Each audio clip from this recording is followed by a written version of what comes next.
राध्या पर लगा प्रथम के ऑफिस से 1 करोड़ रुपए चुराने का आरोप। दादी और उर्मी ने मिलकर राध्या को फंसाया, लेकिन राध्या ने भी चेहरे पर लगाने वाले मास्क से पकड़ ली कि आखिर प्रथम के ऑफिस से 1 करोड़ रुपया किसने चुराया है। जी हां दोस्तों, आप सभी की फेवरेट सीरियल मन अति सुंदर में जब प्रथम के ऑफिस से 1 करोड़ रुपए चोरी हो जाते हैं और मित्तल परिवार में सभी लोग सोचने लगते हैं कि इतना बड़ा अमाउंट कैसे चोरी हो सकता है, जबकि क्लाइंट ने प्रथम को ही वह सारे पैसे दिए हुए थे। फिर प्रथम से इतना बड़ा मिस्टेक कैसे हो सकता है। लेकिन जैसे ही यह बात दादी को पता चलती है कि प्रथम के ऑफिस पर प्रथम को नाश्ता देने के लिए राध्या गई हुई थी, तभी दादी तुरंत सारा इल्जाम राध्या के ऊपर डाल देती है। और जब प्रथम चेक करता है कि आज ऑफिस में कितने लोग आए और कितने लोग गए, रजिस्टर में देखा जाता है तो उसमें राध्या का नाम देख के प्रथम के होश उड़ जाते हैं और प्रथम तुरंत राध्या से बोलने लगता है, राध्या, तुम ऑफिस में क्यों गई थी और तुम्हें ऑफिस में जाने की इजाजत किसने दी थी। तभी दादी प्रथम से बोलने लगती है कि जरूर इस गोलमुखी ने यानी इस फूल गोभी ने ही सारे पैसे चुराए होंगे और अपने मायके में ले जाकर के दे दी होगी, क्योंकि वहां के लोग तो इतने गरीब हैं। अगर अभी के अभी इसके मायके में पुलिस को भेज दिया जाए तो दूध का दूध और पानी का पानी हो जाएगा और राध्या की सारी सच्चाई आ जाएगी सबके सामने। यह सुनने के बाद राध्या के घर पर पुलिस भेजने की तैयारी दादी करने लगती हैं और दादी राध्या को अपने बिछाए जाल में फंसाने की कोशिश करती है।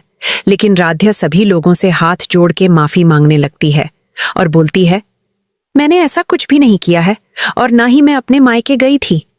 आप लोग प्लीज ऐसा मत करिए, मेरे मायके में मेरे घर पर पुलिस को मत भेजिए, नहीं तो मेरे घर वालों को कितना बड़ा ठेस लगेगा और वह लोग क्या सोचेंगे।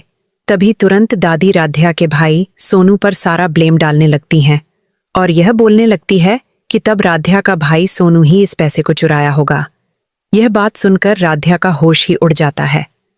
प्रथम के पिता ओमकार को यह चिंता होने लगती है कि अब बैंक का लोन कैसे चुकाया जाएगा। 1 करोड़ रुपया इतना बड़ा अमाउंट कैसे खो गया। प्रथम ये सब कैसे कवर अप होगा। हालांकि दोस्तों, वहीं दूसरी तरफ राध्या को बेगुनाह होने के बाद भी मित्तल परिवार में दादी और उर्मी सारा ब्लेम राध्या के ऊपर डालती रहती है। राध्या अपने आप को सही साबित करने के लिए उस मास्क को ढूंढ लेती है जिसे अपने चेहरे पर लगाकर उर्मी ने 1 करोड़ रुपए चुराए थे। हालांकि वहीं दूसरी तरफ प्रथम की मां रजनी राध्या का साथ देती हैं और सबको बता देती हैं कि राध्या 1 करोड़ रुपया नहीं चुरा सकती। राध्या के मन में बिल्कुल भी खोट नहीं है। आप लोग प्लीज राध्या के घर पर पुलिस को मत भेजिए और हमें अच्छे तरीके से पता है कि राध्या यह सब बिल्कुल भी नहीं कर सकती है।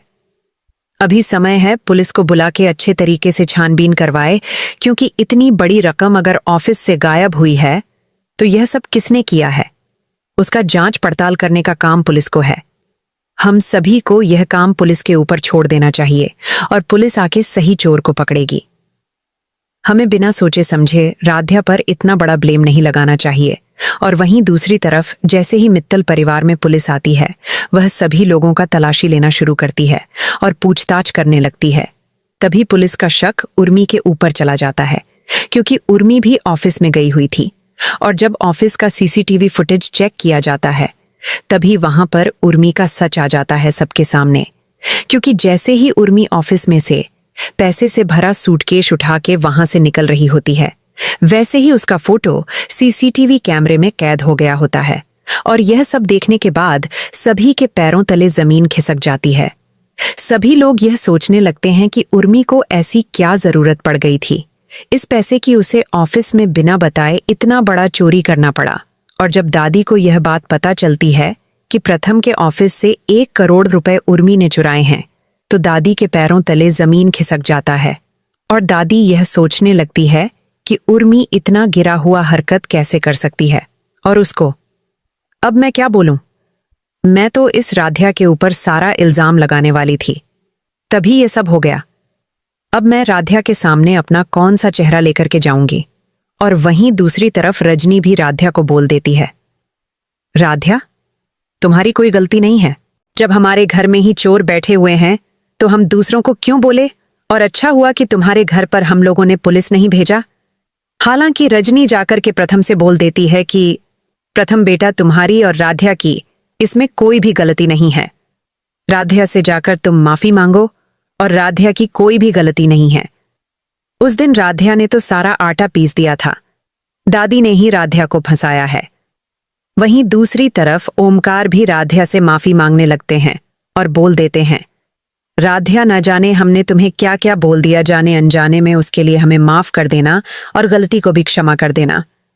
खैर, यूट्यूब से मैं बता दूं, मैं एक ह्यूमन यानी एक इंसान हूं और बहुत मेहनत से वीडियो बनाती हूं।